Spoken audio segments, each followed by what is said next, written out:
Warahmatullahi wabarakatuh.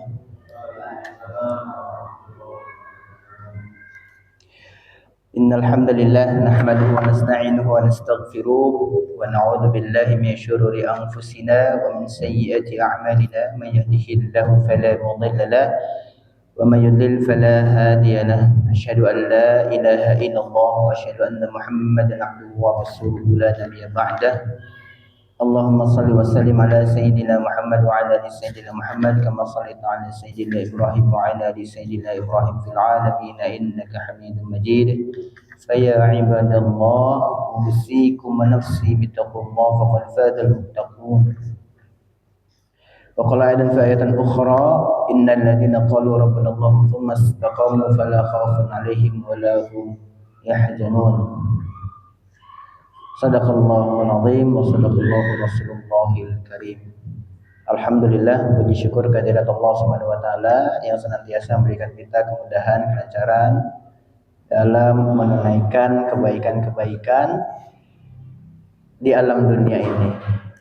Karena kalau bukan karena Allah, kalau bukan karena izinnya Allah, kita barangkali tidak bisa bermujalasah, tidak bisa bermuwajahah di majelis ilmu rutinan yang insya Allah kita istiqomahkan setiap hari Senin, Rabu, dan Jumat pada maghrib.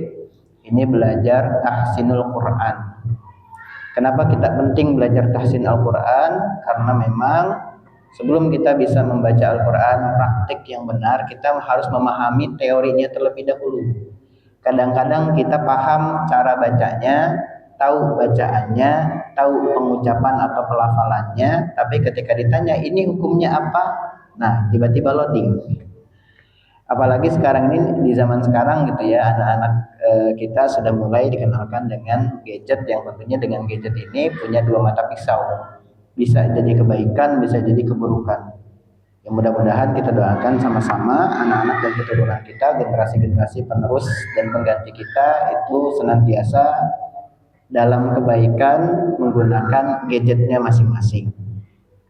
Nah, di gadget itu kadang-kadang ya ini ada aplikasi untuk menghafal Quran, ada aplikasi untuk bisa belajar Al-Quran dan yang lain-lain. Tapi tetap butuh guru yang mencontohkan.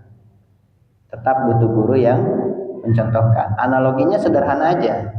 Kalau kita menginginkan umpamanya anak kita itu bisa naik sepeda, nah kira-kira sepedanya hanya dikasih aja, silahkan belajar sendiri tanpa dia melihat, tanpa mencontoh, tanpa diajari, tanpa disebutkan sebab akibat kalau dia melakukan gerakan-gerakan itu. Kira-kira lebih banyak celakanya atau bisanya? Celakanya. Nah ini yang harus kita hindari. Kalau dalam hal dunia saja itu kita hati-hati, maka urusan perkara akhirat ini harus jauh lebih hati-hati lagi. Satu kali Imam Hasan Al-Basri menyebutkan uqubatul alimi mautul qalbi. Hukuman bagi orang yang berilmu itu matinya hati. Ya, dengan kasus viral yang sekarang gitu ya, ada oknum syekh yang tiba-tiba berbuat asusila padahal dia terkenal hafal Quran, lulusan universitas luar negeri yang ternama, ya ternyata masih melakukan hal demikian. Maka Imam Hasan Al-Basri itu sudah lebih lama menyebutkan uqubatul alimi mautul qalbi. Hukuman bagi orang-orang yang berilmu itu matinya hati. Wa qila lahu, kemudian ditanyakan kepada Imam Hasan Al-Basri, apa matinya hati itu? Mautul qalbi, ya, yaitu adalah yang namanya matinya hati itu talabud dunya bi'amali akhirah, mencari dunia dengan amal-amal akhirat. Dia bersembunyi di balik topeng-topeng keagamaan, topeng-topeng kealiman, topeng-topeng kesolihan. Maka bayangkan orang solih saja itu bisa kena hukuman, apalagi yang tidak soleh. Nah itu maksudnya ya. Orang yang berilmu saja itu bisa kena hukuman, apalagi yang tidak berilmu. Maka thalabul ilmi fardhatun ala kulli muslimin wal muslimat. Mencari ilmu itu Itu wajib hukumnya untuk muslimin dan muslimah. Ini penting disampaikan ya untuk sebagai awal di setiap pembelajaran mestinya, bahwa thalabul ilma itu atau mencari ilmu itu hukumnya wajib. Kenapa harus wajib? Karena tadi yang soleh saja bisa kena hukuman, apalagi yang tidak soleh. Jadi jangan jangan terjebak dalam menyalahkannya, tapi terjebaklah dalam menyalahkan diri sendiri. Kalau yang soleh saja dia bisa tergelincir seperti itu, bagaimana dengan yang tidak soleh? Maka potensi tergelincirnya jauh lebih tinggi dibandingkan dengan orang-orang yang saleh tadi. Makanya dikatakan di dalam Al-Quran, al-ulama warasatul anbiya. Ulama itu pewaris pada nabi. Apa yang diwariskan? Innama yakhsyallaha min ibadil ulama. Yang disebut ulama, orang-orang berilmu, orang-orang alim adalah yang punya khasyah sama Allah. Apa khasyah? Rasa takut yang luar biasa. Rasa takut yang kayak gini nih, rasa ketakutnya ada khauf, ada khasyah. Kalau khauf itu kita takut dengan apa yang ada di depan kita, ketahuan dengan panca indera. Jadi bukan dalam bayangan, bukan dalam pikiran, tapi orangnya ada. Contoh misalkan tiba-tiba di depan kita ada singa, Pak, lagi kelaparan. Kita mau lewat, singanya ngelihat kita. Itu khauf. Itu khauf. Kita takut akan kelaparan karena kita ngelihat di rumah kita nggak ada makanan. Itu khauf, Pak. Tapi yang namanya khasyah itu mikirnya jauh ke depan.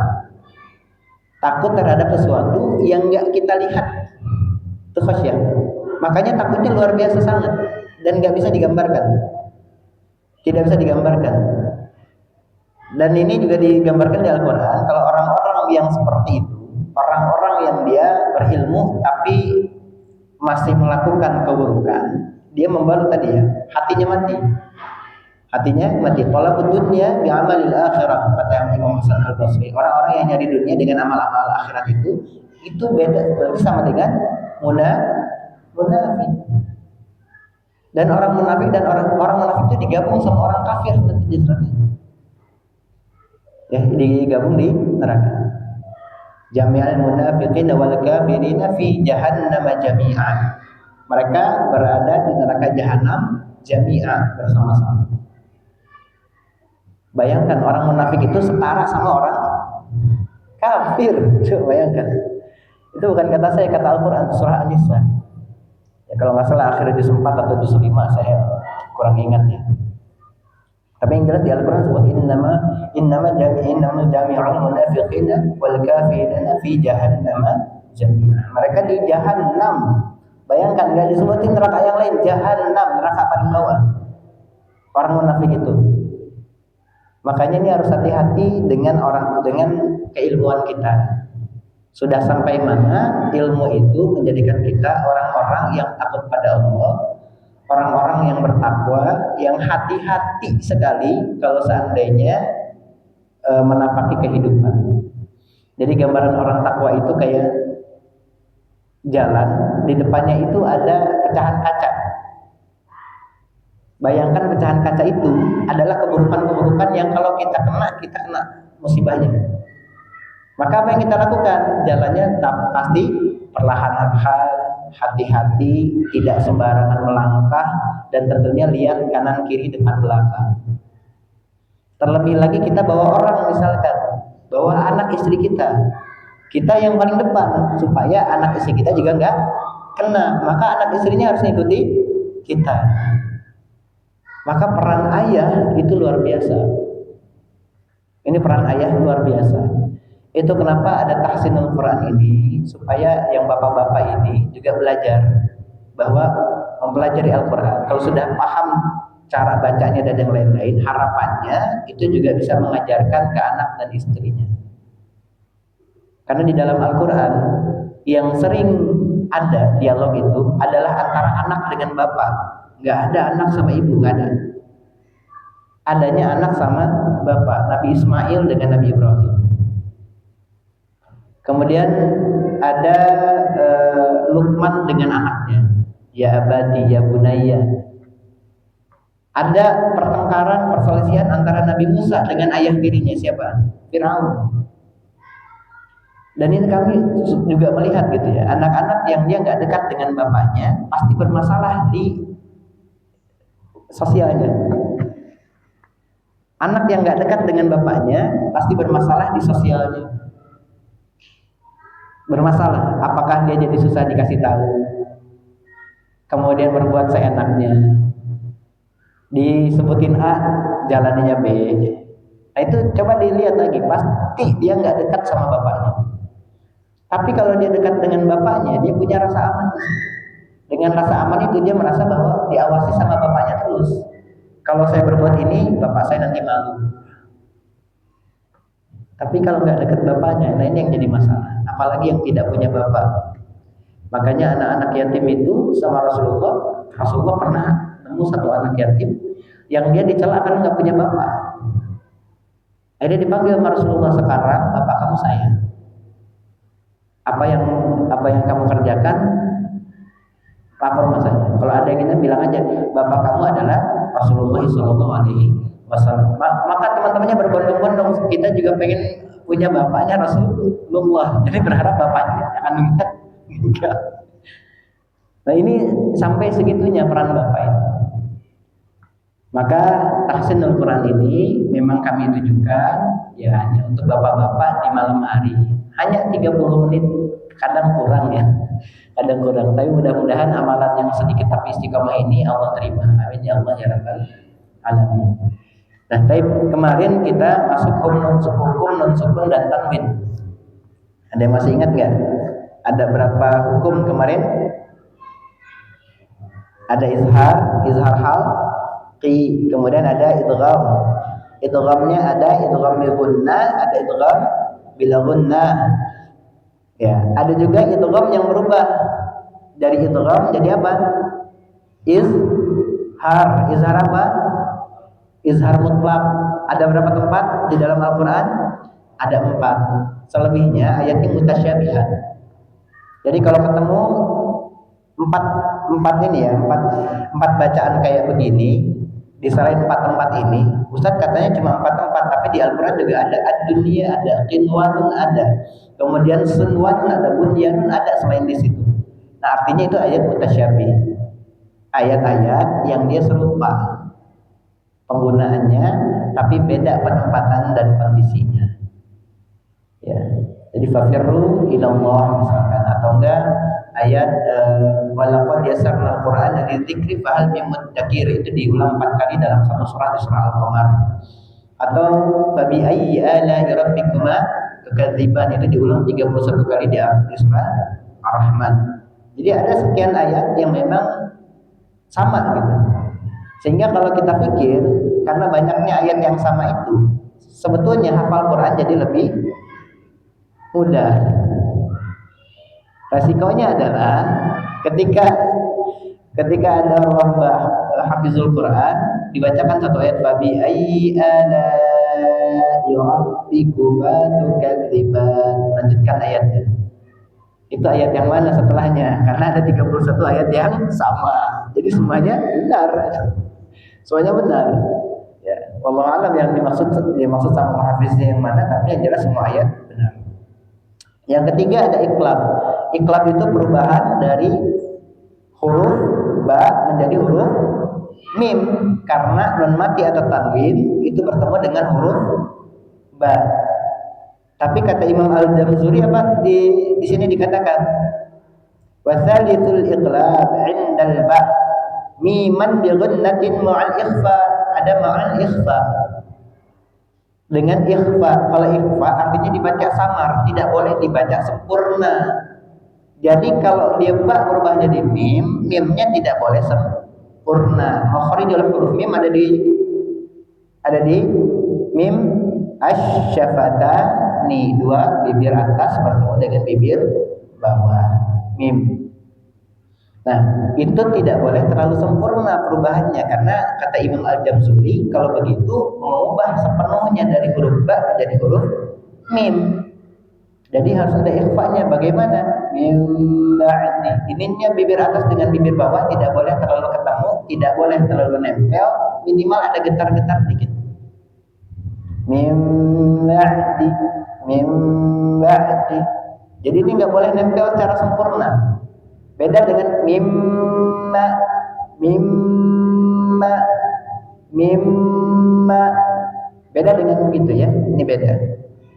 Ya, ini dicontohkan di yang ditanwin saba'in binaba, saba'in binaba. Ingat ada gunnah. Kalau ada gunnah minimal 2 harakat atau 2 ketukan. Sami'un basir, sami'un basir, sami'un Nah ini tuh memang harus ada sedikit getar. Kalau secara pelafalan vokal itu seperti mirip, padahal tidak sempurna. Namanya ikhfa, samar, tidak boleh dijadikan secara mutlak berubah dari huruf ba ke huruf mim. Kemudian yang keempat kemarin ada apa? Ikhfa haqiqi.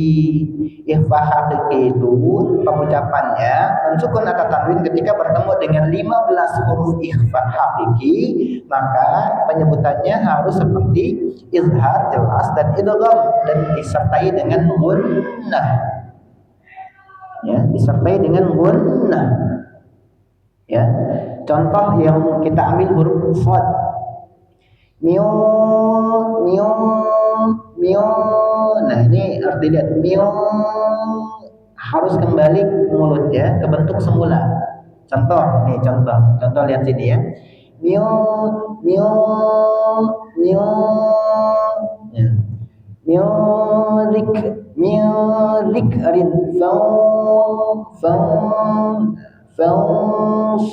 fansurna,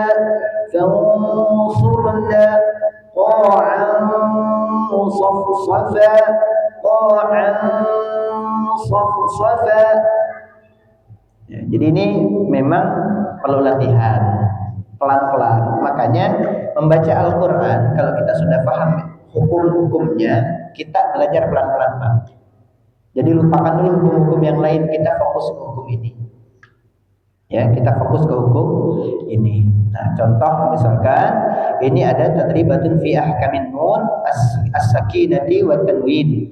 Ya, ini ada tadribat latihan hukum nun, sukun dan tanwin dari halaman 65. Yang pertama al-izharul halqi. Man amana in aradana wa yan'auna. Ingat hamzah adanya di barbershop. Mana hamzah itu ya. Ada lama belum pulang ya, orangnya udah diomongin. Ya. Hamzah dia pelafal hurufnya makharijul hurufnya keluar dari mana? Dari halqiyun itu tenggorokan bawah, tengah, atas, bawah. Jadi kalau misalkan wayan auna tidak dibaca wayan auna, nah itu jadi salah karena ketika kita bilang huruf a ini elak-elakan, apa elak-elakannya? Jakun kita itu akan naik ke atas. Dan ini makharijul hurufnya menjadi tidak sempurna atau salah makharijul hurufnya. Karena hamzah itu di al-halqi, tenggorokan bagian bawah. Jadi wayan auna wa an atluwal Qur'an nazlatan ukhra. Nah, gimana? Mudah bukan? Ya mudah sulit. Yang penting masih ada mudahnya 2 kali, sulitnya cuma 1 kali. Ya gampang susah berarti lebih banyak gampangnya dibanding susahnya. Ada lagi tayran ababil fi maqamin amin hamimin an rasulun amin milhun ujaj. Nah itu kalau hamzah. Sekarang huruf H dia makhorijul hurufnya, penempatan hurufnya sama dengan hamzah, ada di tenggorokan bagian bawah. Min hadin in huwa illa yanhauna alam anhakuma fariqan hada kullan hadaina. Ketika dibaca kullan hadaina itu ada lam tasydid fathah tain. Hukumnya apa?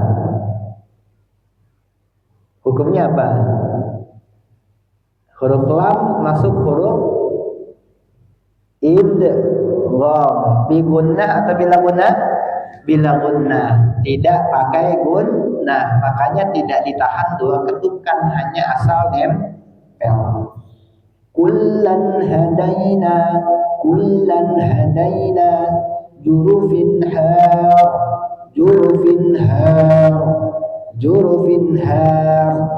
kullu syai'in halikun afasihrun hada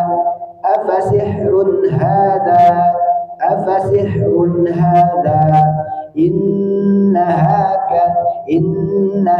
kalimatun huwa qailuha. Nah itu huruf H. Kemudian lanjut lagi huruf Ain, ya. Min amalin, min ilmin, an'amtu. Nah ini sama kayak an'amta. Jadi kalau Al-Fatihah pakai hamzah atau alif jadinya? Al-Fatihah pakai hamzah atau alif? Hamzah. Jadi an'amta, jangan an'amta, tapi dibacanya an'amta. Sementara huruf ain itu beda dengan huruf H dengan huruf hamzah. Adanya di mana? Halqiyah, tapi bagian tengah. Jadi ketika kita bilang A, maka jakun kita tidak lagi berada di bawah, tapi naik sedikit ke atas. Jadi untuk ngeceknya ketika kita bilang huruf ain sudah benar atau belum, itu sambil pegang jakunnya Pak, ada yang naik atau tidak? A. Nah, ketika di sini udah ada yang gerak, maka penyebutan hurufnya sudah benar. Ya, masalah sempurna atau enggak Ustaz sanadnya bagaimana? Enggak usah pikirin sanad Pak. Kita yang penting makhrajul hurufnya benar dulu. Ya. Minimal yang umumnya dulu aja, yang khususnya nanti ngikutin insyaallah. Karena untuk ngambil sanad itu banyak standar yang harus kita lengkapi terlebih dahulu. Ya, salah satunya harus hafal Quran 30 juz. Itu kan bermasalah. Iya, itu kan bermasalah. Ada yang Ustaz saya juz 30 aja masih triple kul. Paling ditambah satu kuliah. Kuliahnya kafirun. Itu juga kebalak-balik. La abudun mata abudun. Gak beres-beres ya. Gak selesai-selesai. Ya. Masya Allah ya. Mudah-mudahan Allah mudahkan. Nah, jadi kalau yang ain itu naik sedikit ke atas, ya, ain sedikit. Nah, kemudian huruf H penyebutannya sama dengan huruf ain, letaknya ada di halqiyah, tapi bagian tengah. H, makanya beda dengan huruf H. H dengan H itu berbeda. H dengan H itu dengan H itu berbeda. Idza jaa nasrullahi wal fath wa ra'aitan nasa yadkhuluna fi dinillahi afwaja fasabbih biham atau biham. Pakai hak besar atau hak kecil? Coba di cross check yang punya aplikasi Quran di HP-nya atau di Al-Quran dia fasabbih biham atau biham. Yakinnya saya ambilin Quran nih, kita cek nih Qurannya banyak nih, cuma masih dibungkusin. Kita cek ya, betul nggak ya? Karena memang harus sejeli itu. Karena kita sudah belajar makharijul huruf, maka yang harus kita kedepankan adalah minimal kita sudah memberikan hak dan mustahaknya. Pengertian apa itu? Pengertian apa? Ilmu tajwid. Ya, ya coba nah. Idza jaa nasrullahi wal fath, pakai ha. Wa ra'aitan nasa yadkhuluna fi dinillahi afwaja, jim. Fasabbih biham, pakai ha. Kalau pakai ha, bisa biham susah itu ya, susah. Ini nggak ngaruh sama orang, mau dia orang Jawa, orang Batak, orang Sunda. Sebetulnya Ustaz, logat saya kan Jawa nih, bihamdika ini gimana? Selama makharijul hurufnya benar, itu jadi benar Pak. Loh, kok jadi Jawa? Selama makharijul hurufnya benar, pasti benar. Nggak ada urusan sama logat. Bahkan orang Jepang, orang Korea itu ketika belajar itu mereka seperti orang Arab aja udah bisa. Ya. Kenapa? Karena makharijul hurufnya sudah benar sesuai dengan tempatnya. Ya, fasabbih bihamdi rabbika wastaghfir. Fir. Ini ra ketemu ha. Beda tadi sama yang ayat 1 wal fath. Wal fath. Itu harus ada bahasa kedengaran. Minimal terdengar oleh diri kita sendiri. Jangan dihilangkan huruf haknya. Wal fath. Jangan sampai hilang. Walaupun makmumnya nggak dengar, minimal kedengaran diri sendiri itu sudah benar. Ya. Wastaghfir innahu kana tawwaba. Nanti baru belajar langgam. Jadi kita satu-satu. Tahsin itu untuk benarkan tajwidnya, belajar makharijul huruf, sifatul huruf. Kemarin kita belajar sifat huruf itu ada satu huruf yang dia punya 7 sifat. Huruf apa? Satu-satunya dia punya 7 sifat apa? Huruf ro. Nah ini penting sekali ya, ini penting sekali. Makanya jangan sampai kemudian sifat-sifat yang melekat itu justru hilang karena kita tidak terbiasa untuk memakai sifat itu. Jadi nggak apa-apa dibolak-balik. Kemarin mau Ustaz bilang apa ya ininya ya? Ini lagi baca Quran, kayaknya nggak gini nih. Nanti lama-kelamaan kita mengoreksi bacaan kita sendiri dengan apa yang kita ketahui. Mudah-mudahan itu akan membuat lidah kita, lisan kita ini terbiasa. Kalau udah terbiasa, itu nggak perlu lagi melihat ini, oh ini hukumnya ini hukumnya ini. Karena terbiasa. Jadi kalau langgam itu nanti belakangan sebetulnya akan muncul sendiri itu. Orang tanya, Ustaz pakai langgam apa itu? Langgam itu nazam ya, ilmunya namanya maqamat. Ilmu namanya maqamat. Nanti ada beberapa langgam, ada jiharkah, ada nahawan, ada sika, ada hijaz, ada ada kurdi, ada ajam, banyak sekali. Ada bayati. Bismillahirrahmanirrahim. Nanti kesananya beda lagi. Alhamdulillahirabbil alamin. Tapi kalau misalkan Bismillahirrahmanirrahim. Alhamdulillahirabbil alamin. Ada beda lagi tuh. Nanti ada lagi Bismillahirrahmanirrahim. Alhamdulillahirabbil alamin. Kesemua itu insya Allah akan mudah kita pelajari, akan mudah kita dapatkan kalau seandainya makharijul huruf sudah benar, sifatul hurufnya sudah diberikan hak dan mustahak. Insya Allah itu mudah, insya Allah mudah. Ya, bahkan yang nggak tahu nada pun bisa tahu, bisa. Yang nggak tahu nada pun itu bisa belajar irama. Tapi setelah sekali lagi tampil dan fasahahnya itu benar. Ya, bacaannya sudah benar. Jadi jangan berharap bacaannya cepat dulu, Pak. Mentang-mentang sudah terbiasa baca, Contoh baca Yasin, baca Al-Kahfi di malam Jumat. Karena terbiasa baca, ini bacanya cepat. Kalau nggak baca Al-Waqiah, idza waqa'atil waqi'atu wa waqa'at ma khafidatur rafi'atun idza rujatil ardu raj'a wa wah itu terus tanpa memperhatikan lagi.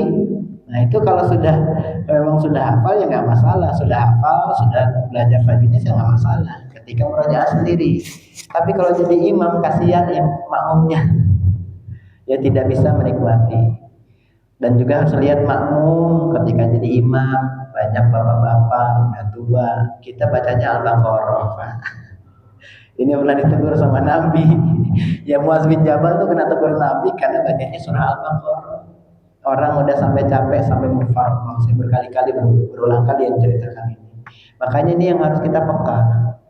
Sejatinya yuridullah bikumul yusra. Allah itu menghendaki kebaikan, kemudahan bagi kalian. Allah nggak menghendaki kita tuh jadi susah mempelajari agama ini. Maka kita harus mencari cara termudah sesuai dengan kemampuan orang yang bertanya. Makanya Rasulullah SAW itu pernah ditanya, ya Rasul, hukum nikah bagi saya apa? Orang pertama, haram. Orang kedua datang lagi, pertanyaannya sama, ya Rasul, hukum nikah bagi saya apa? Makruh. Yang orang ketiga datang, tanyanya sama, ya Rasulullah, kalau saya hukumnya apa? Sunnah. Yang keempat, ya Rasulullah, kalau saya hukumnya apa? Wajib. Pertanyaan sama dijawab dengan jawaban yang berbeda. Kenapa? Karena disesuaikan sama kebutuhan orang yang bertanya. Ya Rasulullah, berikan aku satu nasihat yang dengan nasihat itu aku nggak perlu lagi nasihat yang lain. La taghdab lakal jannah. Kira-kira kalau itu artinya janganlah kau marah maka bagimu surga. Artinya orang ini apa? Orangnya kenapa berarti? Orangnya gampang sekali meledak, gampang sekali emosian. Makanya Rasulullah bilang la taghdab lakal jannah. Kalau ke orang yang sabar nggak mungkin dikasih. Orang saya perasaan kayak emosian, tapi kalau Rasulullah bilang la taghdab lakal jannah. Makanya setiap kita terus memahami. Jadi inti dari agama kita itu adalah bagaimana kita memahami karakter orang-orang yang interaksi dengan kita. Di Al-Quran pun sering disebutkan begitu. Ya kami sering temukan ayat-ayat yang memang ketika kita coba gali, oh ini kaitannya sama sosial, oh ini hukum sosial. Bahkan separuh Al-Quran itu isinya hukum sosial. Jarang sekali yang hukum agama, hukum pribadi gitu. Wala talbisul haqqa bil batil wa taqtumul haqqa wa antum ta'lamun. Itu terus. Jadi memang Al-Quran ini unik ya. Al-Quran ini akan memberikan jawaban dari apa yang kita alami. Tapi syaratnya satu, memahami. Kita nggak bisa memahami Al-Quran, nggak bisa memahami kita sebelum kita memahami Al-Quran. Salah satu cara memahami Al-Quran adalah mempelajari hukum tajwidnya, membaca Al-Quran dengan benar sesuai dengan hak dan mustahabnya. Wallahu a'lam bishawab. Mudah-mudahan ini menjadi salah satu wasilah kebaikan untuk kita semua. Adana Allah wa iyyakum ajma'in. Allah wafiq ila aqwamit thoriq. Wassalamualaikum warahmatullahi wabarakatuh.